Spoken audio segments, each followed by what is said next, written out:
Happy Pride Month, everyone. I hope you all are having a gay old time. Today, as a proud asexual, I want to take a deeper look into many different portrayals of ace characters in media.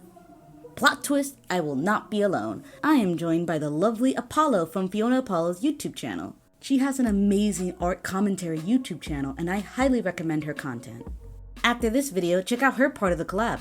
It's good to be here, Steph. Happy Pride! Thank you for reaching out with such an interesting and important topic for this month. I'm very honoured as a fellow asexual to be involved in a collab like this. Remember to like and subscribe, please. Also leave a comment down below to help with the YouTube algorithm. Now, let's get to the meat of this video. Aro ace characters in media. Now, before we start discussing characters, I want to make a disclaimer. We will be discussing fictional characters only, so no real-world people will be mentioned, like the cases of Jaden Animations or the OSP duo. Although, shout out to these amazing ace creators. Please know they are real people and don't try to headcanon them or their sexualities. It is amazing that in the modern day, we have a plethora of positive reps for the LGBT community. Granted, there's still a lot of room for improvement in my opinion, but I still appreciate the sacrifices these creators go through just to give us these reps. I know I'm not the first to talk about Aro ace reps in media, but I do want to talk about a character who's the most recognizable cartoon character and is asexual. Spongebob SquarePants. Yes, Nickelodeon's mascot. We should talk about this more. He's one of the most famous cartoon characters ever. And yet, when people think of LGBT characters for Nickelodeon, they only mention Korra from The Legend of Korra or Luna Loud from The Loud House.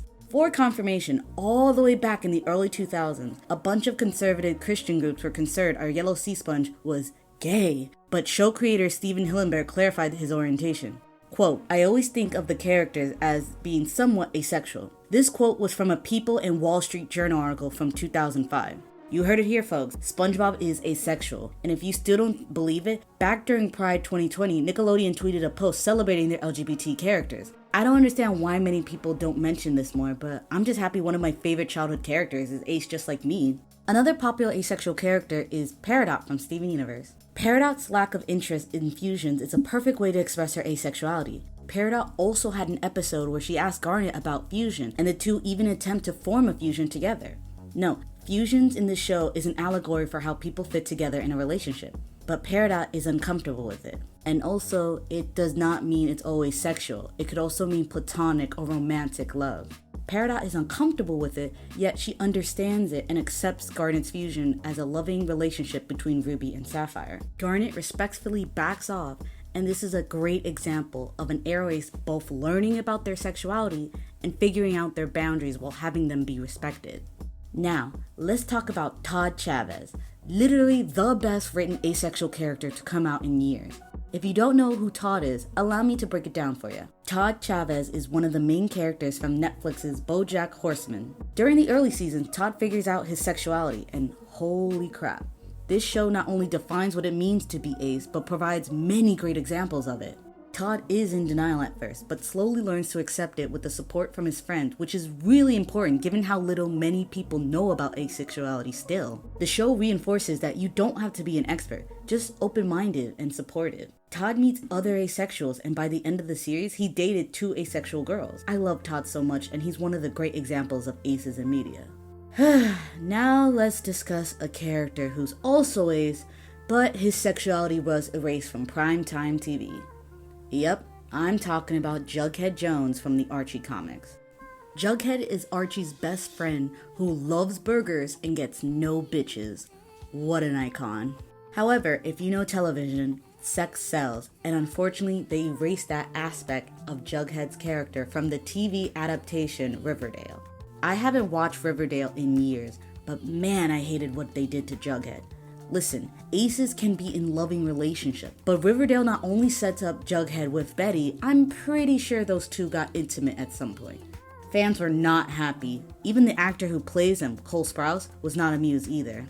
I'm just happy the comics respects his sexuality. So now it's my turn to just go on a little info dump about my favourite Aro ace character of the bunch currently, Gwenpool. Not to be confused with Deadpool, as the only canon connection to both of them is that Gwen's costume designer thought that she said Deadpool when giving her name. Gwendolyn Poole has recently come out in issue 48 of Love Unlimited Gwenpool Infinity as an aromantic asexual. In the comic, Gwen entered into a relationship with the bi superhero Julie Power, but Gwen quickly started to question whether she was asexual during the relationship. Something that is incredibly interesting about Gwen herself is that her powers allow her to jump through her own comic pages and retcon her own canon, and I personally find this to be such an amazing way to rebuff some of the rhetoric people use when fictional characters are revealed to be of a certain identity. And not only that, the comic uses this as a learning moment for asexual and aromantic identities by having Gwen be not so versed in it and having her seek out support from the community at a Pride Club meetup. It's such an honest and relatable way to bring awareness and solidarity to people who may not fully understand the concept, and are also struggling to find characters like them in media, and I love it so much. I think it's hard to choose a favorite asexual character when there's now a variety of choices, but I have two that stole my heart. The first one is Lilith Clawthorne from The Owl House. She's a more recent example, and don't worry, I'm not going into huge story spoilers. Lilith started as a major antagonist and became an adorable fan favorite as the show continues. She was confirmed to be aro-ace by both her VA, Cissy Jones, and the show's creator, Dana Terrace. You can tell her true love is knowledge, and she loves to share that knowledge with people she cares about. It's all she needs. Now, my second favorite ace character can be tricky since it's not outright stated whether this character is canonically ace. A lot of people claim her to be asexual, myself included, but it can be a really popular headcanon. That character is Jessica Rabbit from Who Framed Roger Rabbit. Many sources cite her to be ace, but none from any creators of the film or the direct source himself, Gary K. Wolfe. Gary is the author behind the novel, who censored Roger Rabbit, which is loosely adapted into the hit film we all know today. I would love for someone to ask him his thoughts on Jessica Rabbit being asexual. Do you think he would accept it as part of his canon? Who knows? But yeah, Jessica Rabbit is deemed to be asexual, despite being a part of a lot of people's sexual awakenings. A sex symbol being asexual? I understand the irony, but I love it. I also love the idea that Roger is also ace, and the two are just an ace couple in a happy marriage. I also love the idea that aro-ace character being aesthetically attractive, yet not interested in sexual stuff. It's so funny to me. Speaking of headcanons, there are tons of characters who I believe to be ace. Like Sonic the Hedgehog. His lack of interest in romance is a good indicator. Sonic focuses on being free and having fun more than settling down in a relationship. Even though he cares about Amy Rose, goes on dates with her, and in some canon reciprocates her feelings, he still have a lot of quirks related to asexuality. The ships with Sonic are cute like Son Amy and Son Ally, but he can be ace and potentially be in a romantic relationship. Don't come at me, Sonic fandom, I did say headcanon. Another headcanon is Elsa from the Frozen franchise. I can totally see Elsa being ace from her behaviors in both films. So, for the record, I was one of those people who got really sucked into the Frozen craze when it first got released, even though I was a teen. And quite a bit of that was down to me exploring my sexuality at the time, and Elsa being a Disney princess but not having a love interest was a big part of that. Elsa's narrative arc largely focuses on breaking free from restrictions and anxieties around who she truly is, which, you know, is a pretty fitting theme for the queer community. And when the film first came out, there was some buzz around how the song Let It Go was an allegory for coming out. When it comes to the headcanon of her being a Bambi lesbian, I think this fits a lot with the Ice Queen theme and also her longing to let people in, but having that anxiety of getting too close. It's almost painfully accurate to that feeling of wanting to love someone but being anxious about how much exactly you can give within a relationship before you start to reach your limit. And even outside of that, this feels like a really important thing for people regardless. The ace spectrum has what feels like a much more intense focus on boundaries than other sexualities, and exploring how exactly that fits in with different characters in media is a huge part of ace people figuring that out for themselves. Again, as I said with Sonic, Elsa could be in a relationship with Honeymaren, but she could be a Bambi lesbian like Apollo here. The whole Ice Queen motif can be interpreted as a pretty heavy hit against all those stereotypes around aces being cold or unemotional, especially seeing how Elsa loves her friends and family more than anything. There's a plethora of ace characters I could have mentioned. Another popular ace character is Perry the Platypus from Phineas and Ferb. This was confirmed by his creator on TikTok. A huge honorable mention goes to Molly Blinda from Epitheta Race. She's asexual and is the main character of her series. I love her and the series she comes from so much. Please go watch Epitheta Race and support the official release. Being aro-ace is such a rarity. Worldwide, only 1% of people identify as asexual.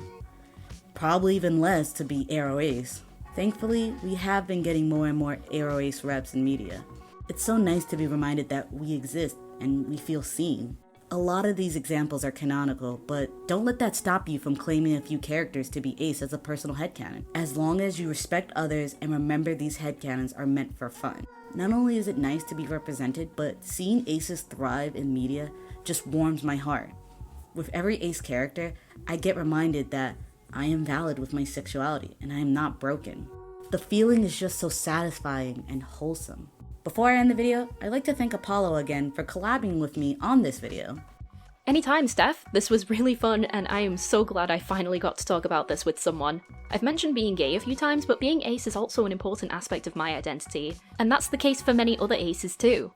Remember to check out her part of the collab. We both poured our hearts into these videos, and I want to hear your thoughts. Are you part of the Arrow Ace community? Who are your favorite asexual characters? Let us know in the comments below. I wish everyone have a special Pride Month, and remember, believe to achieve. Goose out.